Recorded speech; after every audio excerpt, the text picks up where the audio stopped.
Hey guys, it's Jim Fuge, and I've decided to do a video.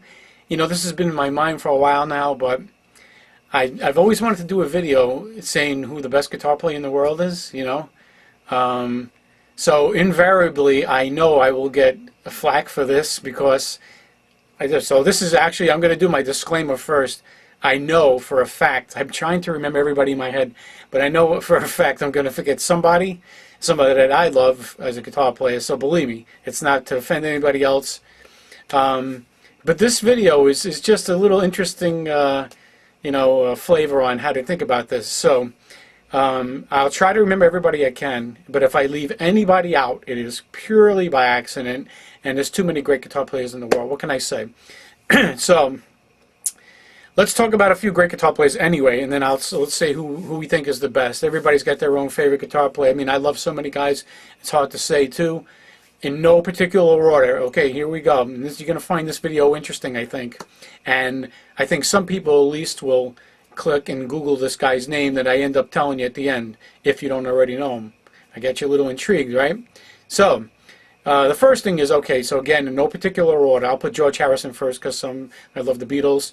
George was an outstanding guitar player, really just great, just a really accomplished player, even at a young age, right? I mean, he was really a really great player, and he only got better and better. Okay, so all the usual suspects: Clapton, Jimmy Page, one of my favorites too. Clapton, probably one of the best blues players too. I mean, he really was and still is a great blues player. And all the guys he got it from, let's face it, all those guys are great. So I remember all the black guys from the old days who were the blues masters. If I forget anybody's name, please. So you know who I'm talking about, the B.B. Kings. They don't have to be black, but you know what I'm saying. A lot of those guys who kind of brought the blues here for us, and really made it big in America before it went out to England, Europe. So anyway, so the millions of those guys, Robert Johnson, all those guys. So back to other names. So all those guys: Clapton, Page, Beck, of course, Jeff Beck, who took the guitar to a totally new level. Who even guys like Clapton and Page would just say that they thought that of all three of them, Beck was really the one who mastered it the most and took it up to a new level. I mean, and it's kind of true too. I mean, I love Clapton and Page, and Beck too. But you gotta give Jeff Beck a lot of credit because he was, just like Page and Clapton, a great blues player, right? So he can do everything that they can do, but then he also did some heavy-duty fusion stuff that was really not easy, which I'm not sure if Page and Clapton could do, the stuff that he did later.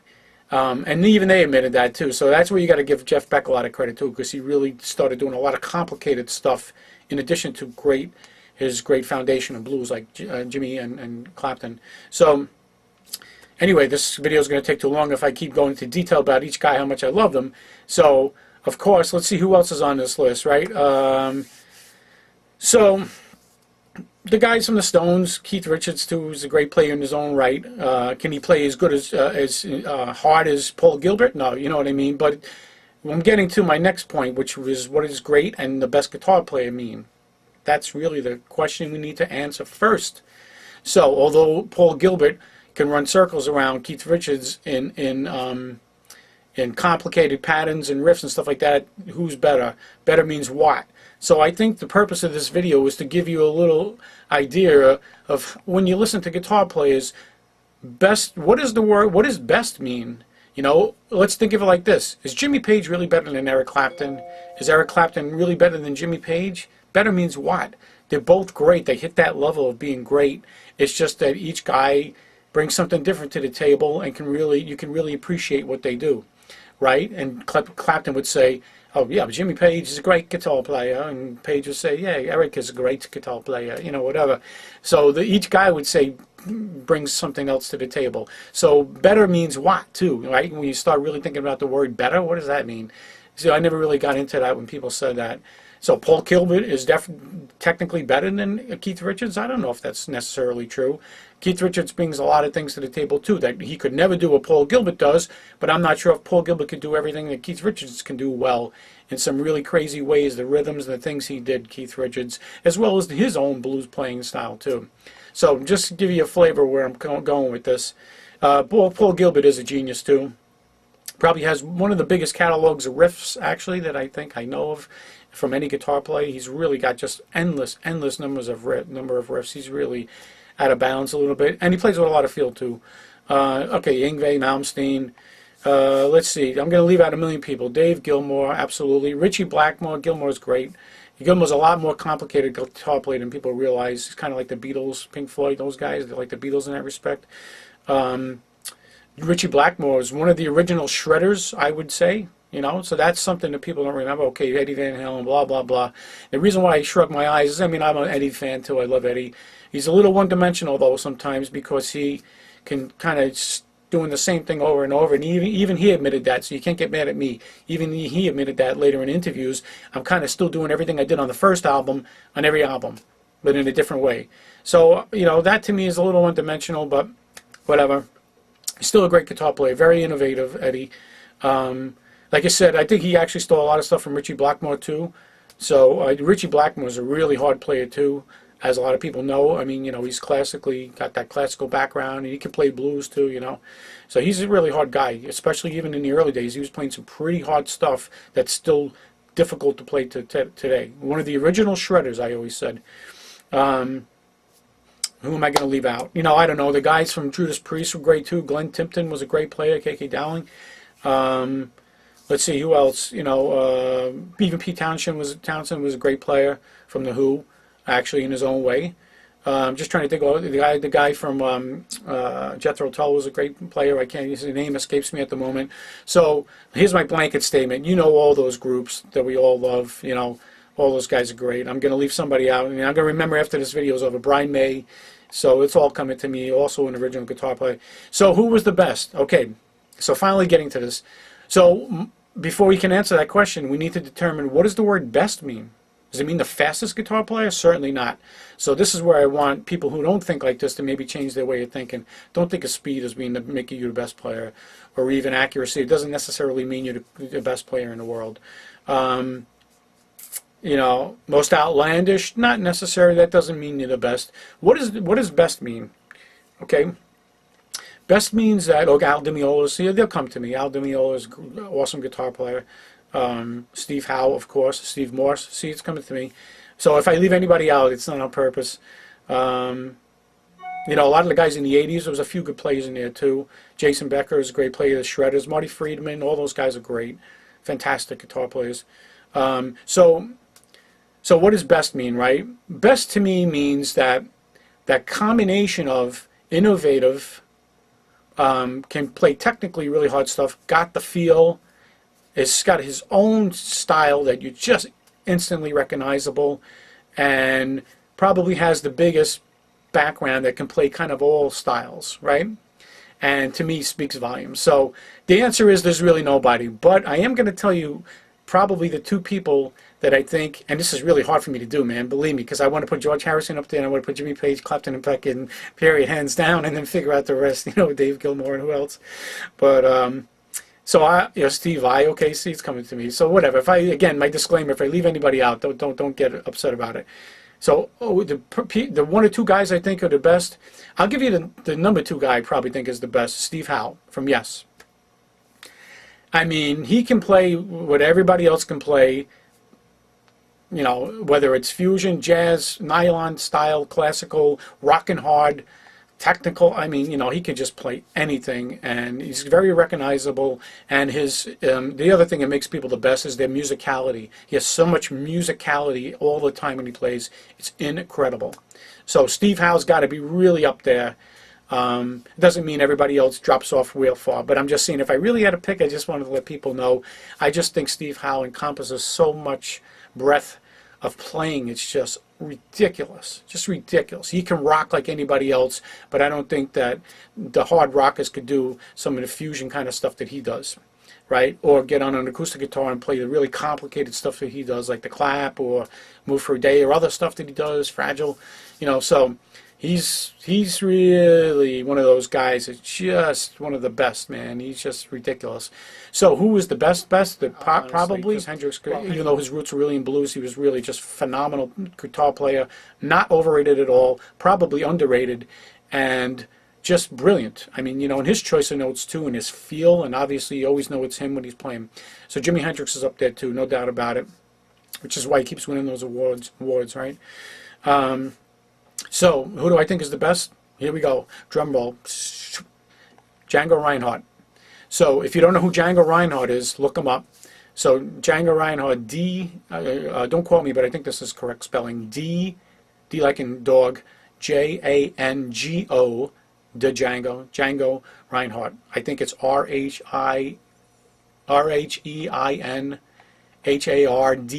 Reinhardt. Just look that up and you'll find there's not a lot of videos on him because he was from the 30s, sometimes the 40s, but mostly the 30s. He was a jazz guitar player. He was the most innovative guitar player I think I've ever listened to in my life. He still amazes me, the stuff that he did today. And believe me, a lot of guys stole a lot of stuff from him. I wouldn't be surprised if Hendrix took stuff from him. And I know for a fact that Eddie Van Halen took something from him too.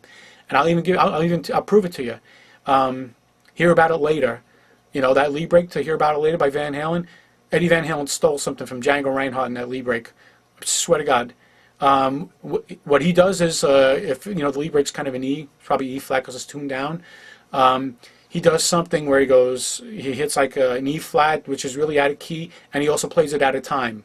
If you notice in the middle of that lead break, he goes nah, nah, nah, nah, something like that. I don't feel like grabbing the guitar, but so he stole that from Django Reinhardt. I'm telling you, man, and I guarantee you he knows that. So this is an example. Django Reinhardt was doing that stuff in the 1930s. Look him up. He's got to be one of the most innovative guitar players. You definitely know it's him every time he plays. One of the most musical guitar players ever.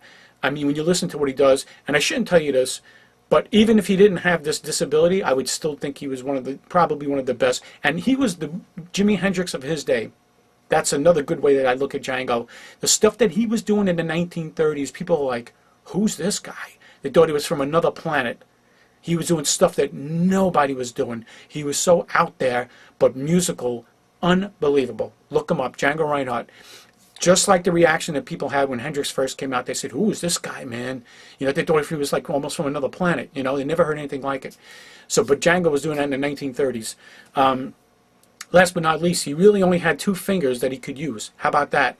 I wish I didn't tell you that, but I feel I should. But even if he had 4 fingers to use, I mean, he used these for chords, but to do ninths and things like that. But as far as running with his fingers, playing actual riffs, only these 2 fingers. Now that you know that, listen to this guy. If you can play what he's playing with 4 fingers, good luck on that. That's how difficult this guy was as a player. The choice of notes, unbelievable. To me, he's still one of the best guitar players who ever walked the face of the earth. No one's really been able to do what he did, and you got to give him a lot of credit. In the 1930s, 67 years ago, nobody had the guts to play like he did. And it wasn't only because of his disability. He played like that before his disability, apparently. But that's only amplified it because he had to figure out new ways to run. But some of the stuff he does, it's kind of difficult to do with 4 fingers. I mean, you got to hear what this guy plays, man. It's crazy. So, and his strumming hand was just ridiculous. So Django Reinhardt, maybe not what you have expected, right? But look him up, and that's what I think, who is probably one of the best guitar players. At the end of the day, nobody to answer the question. But if I had to pick one guy that really and I think Steve Howe would probably agree that he was one of the best, Django. So check him out and tell me what you think. So check it out at guitarbyjimi.com, and maybe I'll add a Django song down the road. I should do that, actually. Just thought about that. So I hope you enjoyed this video, and everybody rock on. Thanks for your support. Appreciate it. Yes, I know. Tony Iommi, great guitar player. Peter Frampton, also one of my favorites, who I'm sorry I didn't mention in the first part. And by the way, a quick funny story is that, Tony Iommi had his injury when he was younger and almost stopped playing the guitar until he spoke to Peter Frampton, who was a good friend of his. And Peter Frampton, this is a true story, look it up, told him to check out Django Reinhardt, because Django, was in a fire and had the problem with his hands too. He yet persisted and persevered and went on to be one of the best guitar players in the world. And Tony Iommi always said he owed that to Peter Frampton for, cheering him up and picking him up and giving him great inspiration. So that's pretty cool. So I'm all circling back to Django. Anyway, so invariably, like I said, I even left out some of my favorite players like Peter Frampton. I love Peter Frampton. He's one of my favorite guitar players. Fantastic blues player. Billy Gibbons, another great blues player, great guitar player. Terry Gath from Chicago, awesome player. So I'm going to leave people out, of course. Alan Holdsworth, I don't know, did I mention him in the first part? I don't think I did. And you know, Eddie Van Halen took a lot of stuff from him too, actually. And Eddie admitted this too. So let's see who else. The list goes on. There's so many great guys. The guys from Metallica, Kirk Hammett's great. Joe Satriani, Steve Vai, I don't know if I mentioned him. I think I did. You know, and then there's so many guys out there. So, like I said, the list goes on and on and on. But you owe it to yourself, if you're really into the guitar, you owe it to yourself to listen to Django Reinhardt and see what you think about him, because he'll make you definitely think, looking at the guitar a totally different way, and really impress you, actually. Not bad for a guy using mostly just 2 fingers. So check it out. And I'm Jim Fuge from guitarbyjimi.com, and I hope you've enjoyed this video as much as me. All right, speak to you soon. Thanks, guys. Rock on.